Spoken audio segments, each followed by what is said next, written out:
This was the round in which Bradley's body work started to take its toll and make a real impact. We see him work downstairs, and that just above the belt line.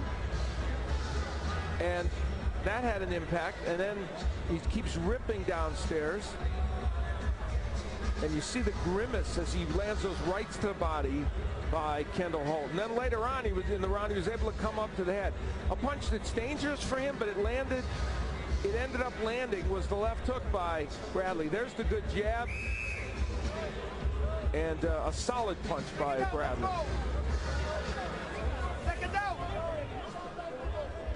The Bell Center in Montreal, Canada, site of the unification fight between this man, Timmy Bradley, and Kendall Holt.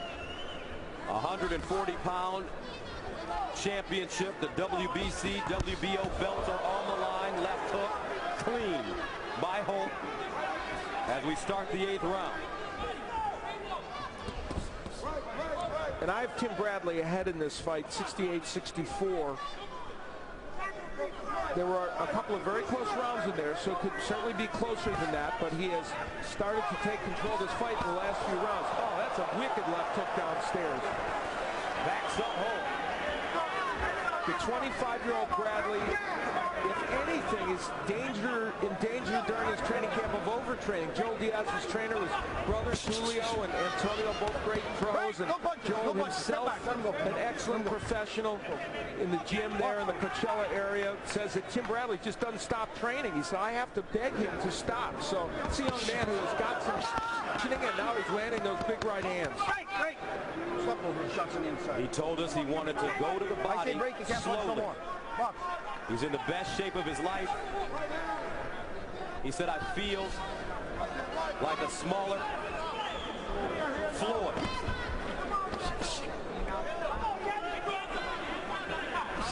As we take a look round by round, past the 7th. You see both men are very good. Neither has lost in 12 rounds. Holt is 4-0, and Bradley's 2-0. So later on in fights, they're a cusp, but unless there's a draw, one man's going to add a loss there. So interesting when you look at Kendall Holt, though. He is so much more effective when he jabs. Yeah, the fight is so easy for him, but he refuses to do it. Yeah, you're right, Gus. You really are. You know, and he and his people time. That one was a little low again by Bradley. Will there be a point deducted? He's thinking about it, Michael Griffin. All right. Okay, keep him up. You got to keep him up. I know what happened. I saw it. Let's go. Keep him up. Box. Timothy Bradley feels that Kendall Holt will not stay focused from round 7, 8, 9, 10, and 11. That's when he wants to put in major work. We're in round number 8. Holt starting to get weak. The aggressive style of Bradley paying dividends now. A loss of balance there, but that was partially because of the fact that his legs aren't really under him, Kendall Holt. Holt's work rate has just not been sufficient in this fight, I think, and that's maybe one of his biggest problems.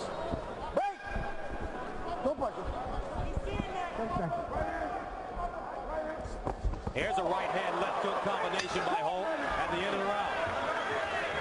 All set up by the jab. Spray some water on it. Spray some water.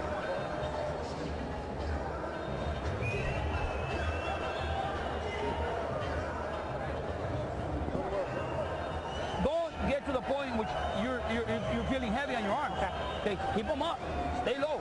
See how nice it is when you step back and you let him throw. He can't catch you. You're too smart, man. Okay. You're too fast on your feet. Okay? You want to take a little break, that's fine. But you got to stay busy. Okay? Okay? Bradley with a left hand that ended up has Holt. There's one. It's right on the belt line, but he was kind of bringing it up, and his argument to the referee was my head was being pushed down, and that's what created the low punch, and Michael Griffin kind of acknowledging that. Then Kendall Holt with the right hand, and then the the left hook landing as Bradley tried to get the right hand up. That's where Bradley's in a susceptible position, where he's in those exchanges and squaring himself up. Round 9 scheduled for 12. Tim Bradley in the red, white, and blue from Palm Springs, California. Kendall Holt in the silver and gold from Patterson, New Jersey. The unification fight, WBC, WBO titles on the, put himself in a position to a guaranteed $1 million fight somewhere, how, with someone. Whether it be a Manny Pacquiao or Ricky Hatton, maybe a Floyd Mayweather who's back in the ring training and should be coming out of retirement.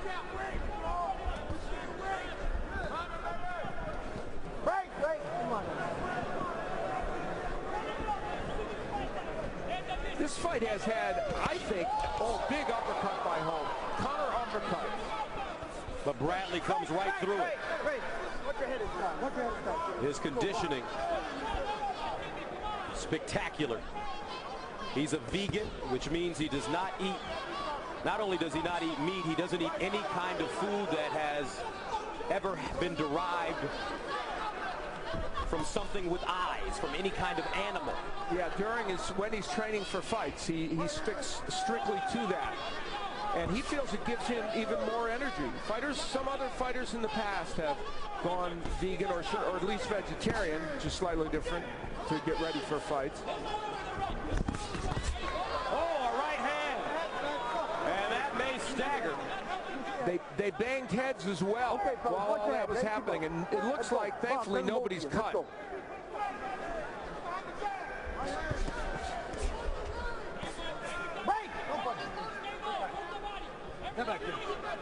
And a reminder that in the second fight against Ricardo Torres, one of the things that saved Kendall Holt was that his head hit Torres and got him in trouble, and then he landed a right hand. And without that clash of heads, I don't know that Kendall Holt is standing there tonight in a title unification match. He was down early in that fight, twice to Torres. The second time he fought him. Torres took him in the deep waters the first time in Colombia. Holt had him in trouble, but in the end, Torres managed to rally. The fight was stopped. It was a controversial ending as well. Yeah, that was controversial, and Holt was ahead on the scorecards. Holt has been more active in this ninth round and maybe has won this round. Here's a jab. Always backing up Bradley when it's thrown by Kendall Holt. 6 seconds to go in the ninth round. Left hook, right hand by Kendall Holt, and that's the end of the round. You see what I mean? Do you understand what I'm telling you now? Now you understand what I'm telling you. That's what I'm asking. You keep taking this kid backwards, Kendall. You keep taking his ass backwards with the jab. He's gonna freeze, and when he freezes, that's when you react with combination. I need you to listen. I need you to steal a page out of his book. And you know what I'm about to tell you? Boom, boom, boom, boom, boom. Let's do what the fuck he do. We have to win back. Here's where the clash of heads took place. And that one, you know, Holt kind of moved in, and their heads came together as Bradley was throwing the jab, and obviously it affected both men. A look at it, and you can see how their heads banged, and thankfully nobody got cut. That's happened about 4 or 5 times in this fight. That and punches below the belt have drawn some warnings, and we're heading for 10. That's right, Tim Bradley, very awkward fighter. Low center of gravity at only 5'6". Leans forward a lot. And as Kendall Holt's trainer, Araz Gis, told him, do what we do, which means you back him up every time you use your jab.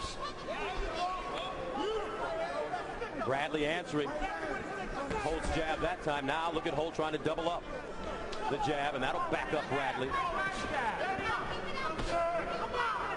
Into Holt's jab, very heavy and snapping. And Araz Gis pointing out, when they say take a page from Bradley, what they want is more activity, more punches from Kendall Holt, and the jab is a big part of that. See, he's busy, Bradley.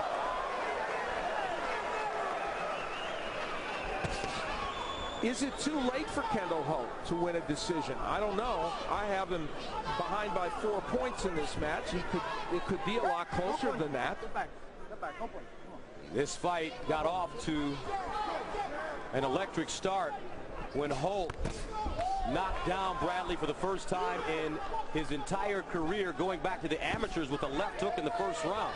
Remember, Bradley had 145 amateur fights. He was the PAL champ, national champion, also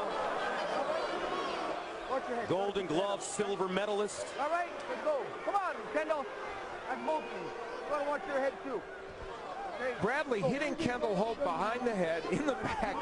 I'll tell you what Tim Bradley has done. You know, he's been the rougher guy in there tonight.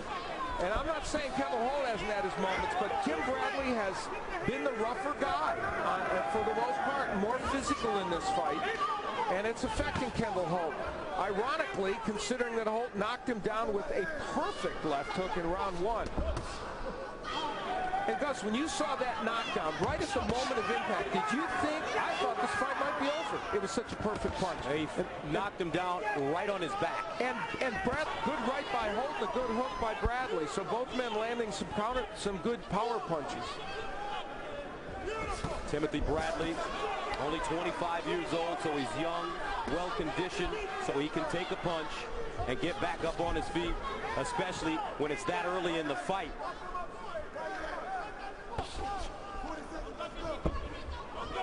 Bradley very active again in this round. Oh, look at that Holt jab. When he throws it, it's a beauty. Right. Watch your head, fella. Come on, don't push it. Let it go. Step back. Come on. Round 10 coming to an end. Scheduled for 12. There's a nice shot to the body by Holt that backs up Bradley. And fans, boxing has from time to time been in the crossroads of social political issues. Recently, there has been a move for legislation to address a long-standing miscarriage of justice involving one of boxing's greatest champions, Jack Johnson. Yeah, a resolution unveiled by Senator John McCain and Congressman Peter King for a presidential pardon for Jack Johnson. Of course, Johnson, the first black heavyweight champ in 1908, 1915, was convicted of the Mann Act, which made it illegal to transport women across state lines for immoral purposes. It's widely held that that conviction of Johnson was racially motivated and an effort really to dethrone him. He was forced into exile, ultimately did serve a year in prison, and Johnson family members and the McCain and King are hoping President Obama will sign that pardon after this resolution to right a wrong. That's right. We applaud Senator McCain and Congressman King.